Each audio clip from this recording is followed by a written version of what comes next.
নমস্কার, আপনাদের সকলকে স্বাগত জানাই রে অফ ডিভাইন ইউটিউব চ্যানেলে। আমি অ্যাস্ট্রোলজার নীলেশ দাস। আজ আমি আপনাদের সাথে আলোচনা করব মীন রাশির ব্যক্তিদের 2024 সাল কেমন কাটতে চলেছে। দেখতে দেখতে আমরা 2023-এর শেষ প্রান্তে এসে উপস্থিত হয়েছি এবং 2024 আমাদের দ্বার প্রান্তে অপেক্ষা করছে। তাই আমাদের 2024 সালটা কেমন কাটবে, বিশেষত মীন রাশির মানুষদের, তাই আমি এখানে আলোচনা করব। দেখুন, আমাদের জীবনে যে মেন কয়েকটি জায়গা রয়েছে সেগুলো হচ্ছে আমাদের কর্মস্থান, আমাদের অর্থভাব, আমাদের জীবনের বিবাহিত জীবন, আমাদের প্রেমজ সম্পর্ক এবং আমাদের শরীর স্বাস্থ্য। আমি আমার এই ভিডিওতে আপনাদের এই জায়গাগুলোতে কোথায় কতটা ইমপ্রুভমেন্ট হতে পারে বা কোথায় আপনাকে একটু সাবধানতা অবলম্বন করতে হবে, তাই এই ভিডিওতে আমি আলোচনা করব। সবার প্রথমে আসছি আপনাদের অর্থভাব 2024 সালে কেমন থাকবে। আমরা যখন অর্থভাব নিয়ে কথা বলি, আমাদের দেখতে হয় রাশিচক্রের আপনাদের ন্যাটাল চার্টের সেকেন্ড হাউস এবং 11th হাউস। তার কারণ সেকেন্ড হাউস হচ্ছে আমাদের অর্থ সঞ্চয়ের ভাব এবং 11th হাউস হচ্ছে আমাদের ফ্লো অফ মানির নির্দেশক। এই 2 এবং 11 যাদের কানেক্টেড থাকে বা যাদের চার্টে ভালো থাকে, তাদের কিন্তু অর্থনৈতিক সিচুয়েশন লাইফে খুব ভালো হয়। এবং আপনাদের রাশির দ্বিতীয় স্থানে বর্তমানে বৃহস্পতি অবস্থান করছে। এই বৃহস্পতি হচ্ছে রাশি গ্রহদের মধ্যে একটি বৃহৎ কারক গ্রহ এবং বৃহস্পতি আমাদের সঞ্চয়কে নির্দেশ করে এবং দ্বিতীয় স্থান আমাদের অর্থ সঞ্চয় হওয়ার হাউস। তাই দ্বিতীয়ভাবে যখন বৃহস্পতি আপনাদের অবস্থান করছে, তাই এই টাইম পিরিয়ডে আপনাদের অর্থনৈতিক সেভিংসের জায়গা কিন্তু যথেষ্ট ভালো থাকবে 2024 সালের এবং প্রথম 4 মাস। কারণ বৃহস্পতি আপনাদের রাশির এই দ্বিতীয়ভাবে জানুয়ারি, ফেব্রুয়ারি, মার্চ, এপ্রিল এই 4 মাস অবস্থান করবে। এপ্রিলের পর থেকে মে মাসের শুরুর দিক থেকে বৃহস্পতি আপনাদের রাশির দ্বিতীয় ভাব ছেড়ে তৃতীয় ভাবে ট্রানজিট করবে। তাই সেই সময় কিছুটা অর্থনৈতিক ক্ষেত্রে সেভিংসের জায়গাটা ততটা ভালো না থাকলেও প্রথম 4 মাস সেভিংসের জায়গাটা কিন্তু যথেষ্ট ভালো থাকবে। তাই এই টাইমে যারা অর্থ সেভিংস করতে চাইছেন তারা সেভিংস করতে পারবেন এবং এই টাইমটাতে আপনারা সেই দিকে লক্ষ্য রাখবেন। কিন্তু 2024-এর প্রথম 4 মাসের পর অর্থাৎ মে মাসে যখন বৃহস্পতি তৃতীয়ভাবে আসবে, সেই তৃতীয়ভাবে আসার পরেও কিন্তু বৃহস্পতি আপনাদের একাদশভাবে তার নবম দৃষ্টি দিয়ে রাখবে। এই একাদশভাবে যখন বৃহস্পতির নবম দৃষ্টি থাকবে, অর্থাৎ একাদশ ভাব আমাদের লিকুইড ক্যাশ অর্থাৎ ফ্লো অফ মানিকে নির্দেশ করছে। তাই আপনাদের অর্থের আগমন কিন্তু যথেষ্ট পরিমাণে থাকবে। তাই 2024 সাল আপনাদের ফাইন্যান্সিয়াল সেক্টর নিয়ে চিন্তার তেমন কোনো কারণ নেই, যথেষ্ট ভালো থাকতে চলেছে। এরপর আমি আপনাদের প্রেমজ সম্পর্ক নিয়ে বা প্রেমের ব্যাপারে আলোচনা করব। আপনাদের এই মুহূর্তে 2024 সালে আমাদের প্রেমজ হাউস অর্থাৎ 5th হাউসে রাহুর দৃষ্টি রয়েছে এবং রাহু আপনাদের রাশিতেই বসে রয়েছে অর্থাৎ মীন রাশিতে। মীন রাশিতে বসে রাহুর দৃষ্টি রয়েছে আপনাদের পঞ্চম ভাবে। এই পঞ্চম ভাব আমাদের যাবতীয় আকর্ষণকে নির্দেশ করে, পঞ্চম ভাব আমাদের রুচিবোধকে নির্দেশ করে এবং পঞ্চম ভাব আমাদের প্রেমজ সম্পর্কে নির্দেশ করে। এবং রাহু হচ্ছে এমন একটি প্ল্যানেট যে কিনা আমাদের সমস্ত কিছুর ওপর আকর্ষণকে বাড়িয়ে তোলে এবং রাহু আমাদেরকে অনেক সময় ভুল সিদ্ধান্ত নিতে এবং ভুল কাজ করিয়ে দেওয়ার ক্ষেত্রেও কিন্তু আমাদেরকে ইনফ্লুয়েন্স করতে পারে। অর্থাৎ রাহুর কারণেই আমরা ভুল পথে চালিত হই, ভুল মানুষের সাথে সম্পর্কে জড়াই। তাই এই সময়ে আপনাদের মধ্যে প্রেমের প্রতি প্রবল একটা আকর্ষণ সৃষ্টি হতে পারে এবং কোনো একজন ব্যক্তিকে আপনার হঠাৎ করে খুব ভালো লেগে যেতে পারে, খুব ভালোবেসে ফেলতে পারেন এবং তাকেই মনে হতে পারে আপনার জীবনের একমাত্র প্রেমিক বা প্রেমিকা, যার জন্য এতদিন আপনি অপেক্ষা করছিলেন। এটি আপনাদের মধ্যে রাহুর কারণে আসতে পারে। যেহেতু রাহুর কারণে আসবে, তাই এটি আপনার কাছে প্রাথমিকভাবে খুব ভালো মনে হলেও আসলে এটা ভুল হওয়ার সম্ভাবনা অনেকাংশে থেকে যায়। তাই আপনারা যারা এই সময়ে প্রেমজ সম্পর্কে জড়াবেন বা জড়াতে চাইছেন তারা একটু সাবধান হয়ে বা ভেবেচিন্তে তারপরে এই প্রেমজ সম্পর্কের দিকে এগোবেন। তা না হলে কিন্তু আপনাদের পরবর্তী ক্ষেত্রে এই রিয়েলাইজেশনটা হতে পারে যে আমি হয়তো ভুল একজন মানুষের সাথে এতদিন একটা সম্পর্কে জড়িয়েছিলাম।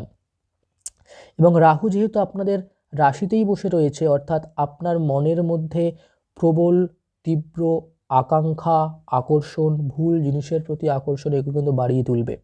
তাই এই ব্যাপারটাকেও আপনি একটু খেয়াল রাখবেন। আপনারা দেখবেন যে এই টাইমে আপনারা কোনো কাজ টাইমে কমপ্লিট করতে পারছেন না, আপনার জীবনটা যেন একটু কেমন অগোছালো টাইপের হয়ে যাচ্ছে, টাইম মেনটেন করতে পারছেন না। আপনি আপনার শরীরের আউটার লুকের দিকে বেশি নজর দেবেন, অর্থাৎ কীভাবে নিজেকে সুন্দর করে তোলা যায় অন্যের কাছে, অর্থাৎ স্কিন কেয়ার যে ব্যাপারটাকে বলে সেই ব্যাপারটা আপনার মধ্যে একটু বেশি আসতে পারে। কারণ রাহু হচ্ছে একটু এক্সট্রোভার্ট প্ল্যানেট, সে কিন্তু অন্যকে দেখাতে চায়, অন্যের কাছে আকর্ষণীয় রূপে নিজেকে প্রেজেন্ট করতে চায়। তাই আপনার মধ্যে কিন্তু এই ব্যাপারগুলো একটা আসতে পারে। এবং রাহু যেহেতু আপনাদের ফার্স্ট হাউসে রয়েছে, আপনাদের এই সময়ে অনেক ব্যক্তি আপনাদেরকে চিনতেও পারে, মানে আপনাকে আপনার পরিচিতিটা বাড়তে পারে। রাহু হচ্ছে খুব সহজে কাউকে জিরো থেকে হিরো বানানোর একটা প্ল্যানেট। হয়তো আপনাকে কেউ চিনল না, কিন্তু আপনি এমন একটা কাজ করলেন বা এমন কিছু একটা করলেন যেই কারণে আপনি হঠাৎ করে হিরো হয়ে গেলেন। এবার রাহু যদি আপনার চার্টে ভালো থাকে তাহলে আপনি হঠাৎ কোনো ভালো কাজ করার জন্য সবার কাছে পরিচিত হবেন। আর যদি রাহু খারাপ থাকে তাহলে খুব খারাপ কাজ করার জন্য বদনামের মধ্য দিয়ে সবার কাছে পরিচিত হবেন।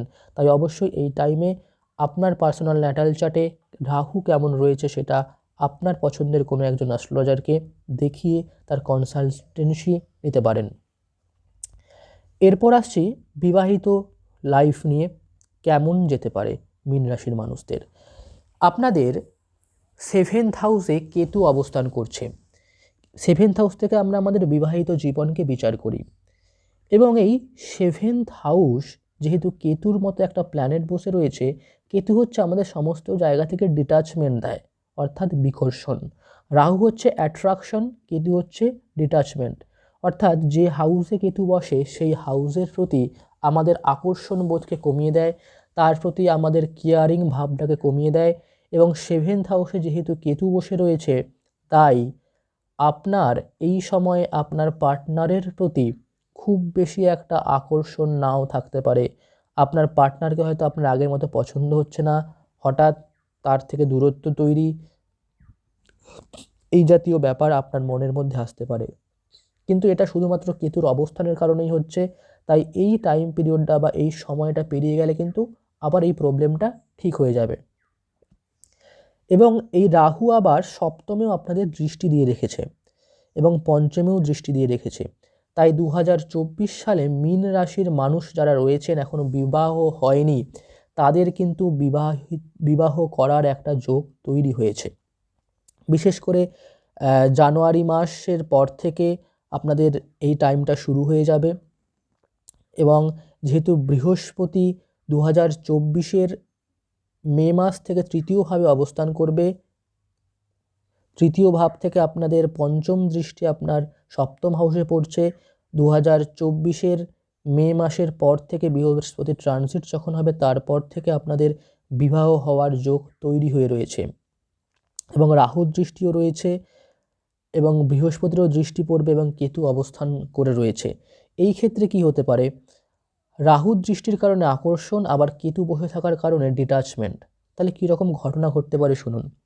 সাপোজ আপনি এতদিন বিয়ে করেননি, কোনো একজন ব্যক্তির সাথে আপনার প্রেমজ সম্পর্ক ছিল, বিয়ে করার সময় হয়ে এসছে বলে আপনার মনে হচ্ছে, আপনি বিয়ে করে ফেললেন।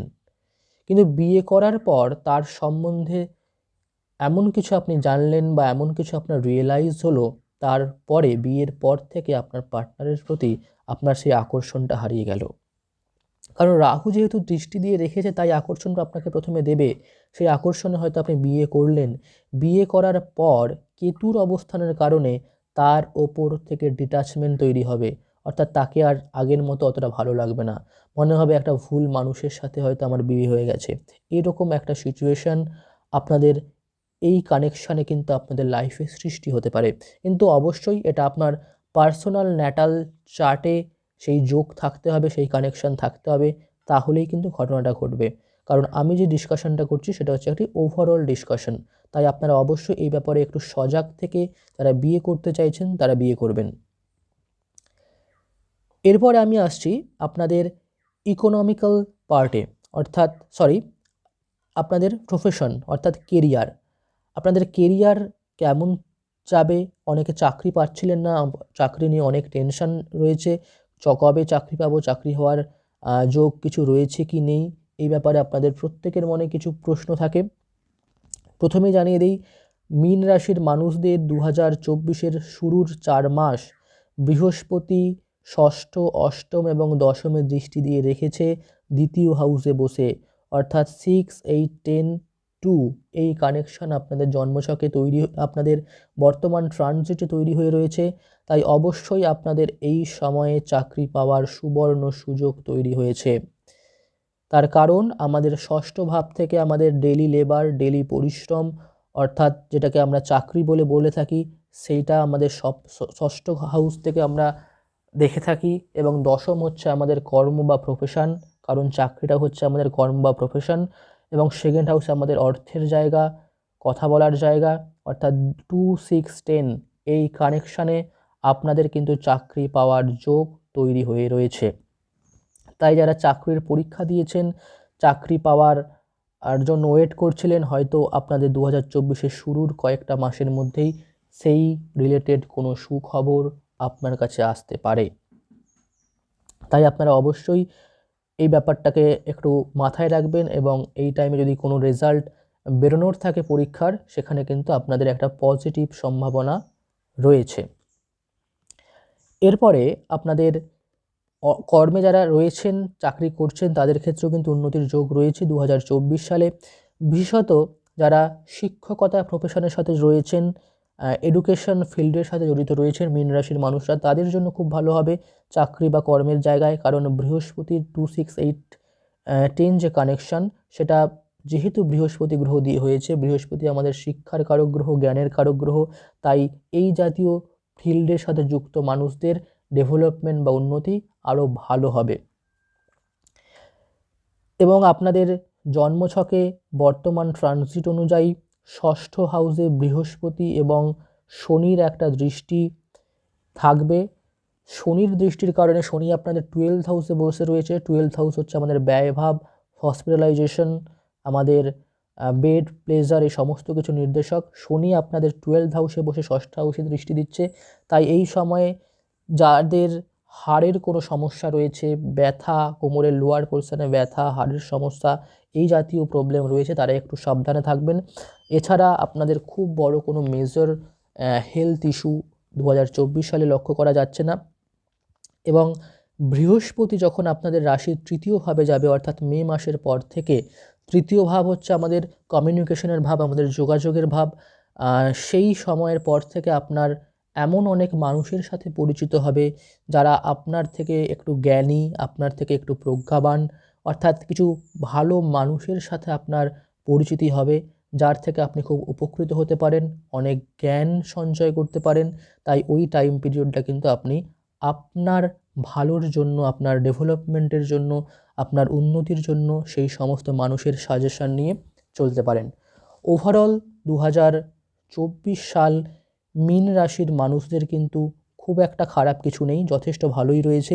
আপনারা আপনাদের লাইফকে ব্যালেন্স ওয়েতে চালনা করার চেষ্টা করবেন, এবং যদি কোনো জায়গায় কোনো কনফিউশন থাকে, কোনো জায়গায় কোনো ডাউট থাকে, তাহলে অবশ্যই আপনারা আপনাদের পছন্দের কোনো একজন অভিজ্ঞ, শিক্ষিত, কুসংস্কার মুক্ত একজন অ্যাস্ট্রোলজারের কনসালটেন্সি নেবেন। তার সাথে কনসাল্ট করে তারপর আপনার লাইফের রোড ম্যাপটা 2024 সাল বা পরবর্তী ক্ষেত্রে কেমনভাবে চলা উচিত সেটা আপনারা করিয়ে নিতে পারেন। আর অবশ্যই আজকের মতো আমি আজকের এই আলোচনা মীন রাশির বার্ষিক রাশিফল এখানেই শেষ করছি। ততক্ষণ ভালো থাকবেন, আবার দেখা হবে পরবর্তী এপিসোডে। নমস্কার।